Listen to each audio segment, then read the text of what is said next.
Hello students, मैं अनिता त्रिपाठी स्वागत करती हूँ आपका आपके अपने YouTube channel each one teach one में। स्टूडेंट्स, हम कबीरदास द्वारा रचित साखी को पढ़ रहे थे। 10 साखी हम लोग पहले पढ़ चुके हैं। आज हम 11वीं साखी को शुरू करते हैं। कबीरा कहा गर्भियो ऊंचे देखी आवास, काल ही पर्यो भवें लोटड़िया ऊपर जामे घास। कबीरा कहा गर्भियो ऊंचे देखी आवास, काल ही परियु भुएं लोटड़ा ऊपर जामे घास। प्रस्तुत साखी में संत कबीरदास ने धन दौलत पर गर्व न करने का बहुत ही सुंदर उपदेश दिया है।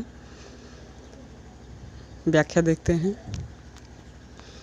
संत कबीरदास जी कहते हैं कि यह पूरा संसार और यहाँ व्याप्त सभी भौतिक सुख साधन क्षणभंगुर हैं।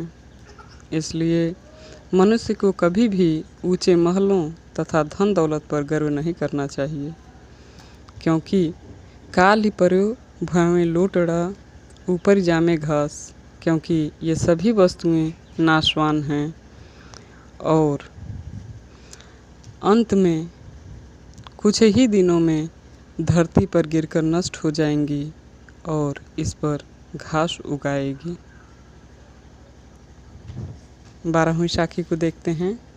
यह ऐसा संसार है जैसा सेंबल फूल, 10 दिन के व्यवहार को झूठे रंग न भूल।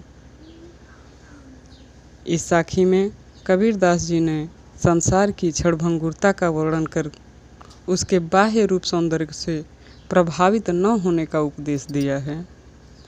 संत कबीरदास जी कहते हैं, यह ऐसा संसार है जैसा सेंबल फूल, कि यह संसार सेमल के फूल के समान सुंदर दिखाई पड़ता है। सेमल का फूल लाल रंग का होता है और जब खिलता है तो सबको आकर्षित कर लेता है, परंतु यह आकर्षण अधिक समय तक नहीं रहता, क्योंकि यह जल्दी नष्ट भी हो जाता है। 10 दिन के व्यवहार को झूठे रंग न भूल। उसका फल खाने योग्य नहीं होता, क्योंकि उसमें रुई भरी होती है। कबीरदास जी कहते हैं कि हे मनुष्य, तू सेमल के पुष्प की भांति आकर्षक संसार के मोह में मत पड़। यह आकर्षण, यह दिखावा कुछ ही समय का है। 13वीं साखी की तरफ हम बढ़ते हैं। कबीरदास जी द्वारा रचित 13वीं साखी। इह अवसर चेत्या नहीं, पशुज्यों पाली देह, राम नाम जाड़या नहीं, अंति पड़ी मुख सेह। सेह का मतलब होता है धूल। प्रस्तुत साखी में कबीरदास जी ने कहा है कि मानव जीवन को व्यर्थ नहीं गंवाना चाहिए और इस संसार में ईश्वर के भजन में रमने के लिए कबीरदास जी ने संसारवासियों को प्रेरित किया है।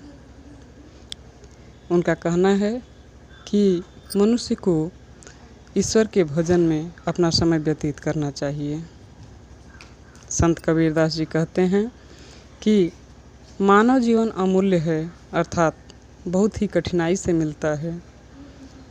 इस जीवन की प्राप्ति मनुष्य के लिए एक अच्छा अवसर है, अतः मनुष्य को इस जीवन का महत्व समझना चाहिए तथा अपने मन प्रभु स्मरण में लगाने चाहिए।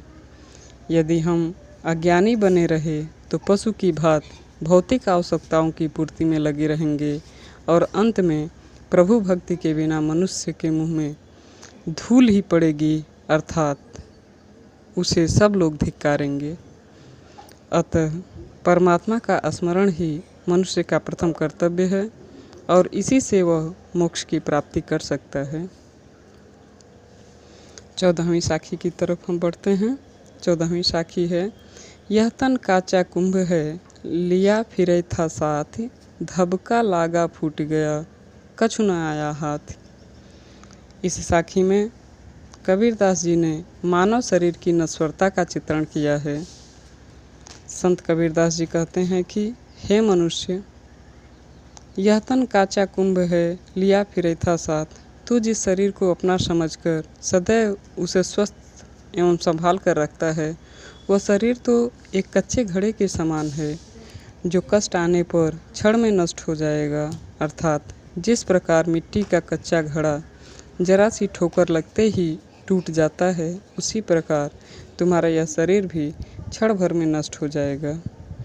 इसलिए अपने शरीर का मोह त्याग कर ईश्वर का ध्यान करो। 15वीं साखी की तरफ हम बढ़ते हैं। 15वीं और अंतिम साखी ये है। कबीरदास जी कहते हैं कि कबीरा कहाँ गर्बियो दे ही देखी सुरंग, बिछड़िया मिलब्यो नहीं ज्यों का चली भुजंग। गरीबियों यानी गर्व करना। प्रस्तुत साखी में कबीरदास जी ने मनुष्य को अपने शरीर पर गर्व न करने का उपदेश दिया है। संत कबीरदास जी कहते हैं कि हे जीव, तू व्यर्थ ही इस शरीर की सुंदरता पर गर्व करता है। यह तो तुझे इस प्रकार छूट जाएगी जिस प्रकार सांप के शरीर से उसकी केचली छूट जाती है। कबीरा कहाँ गरीबियों दे ही देखी सुरंग, बिछड़िया मिलबो नहीं ज्यों काचल भुजंग। जिस प्रकार सांप के शरीर से उसकी केचुली छूट जाती है जो पुनः शरीर पर नहीं चढ़ती, उसी तरह अवस्था ढलने के पश्चात मनुष्य पुनः पूर्व जन्म में दोबारा लौटकर नहीं आता।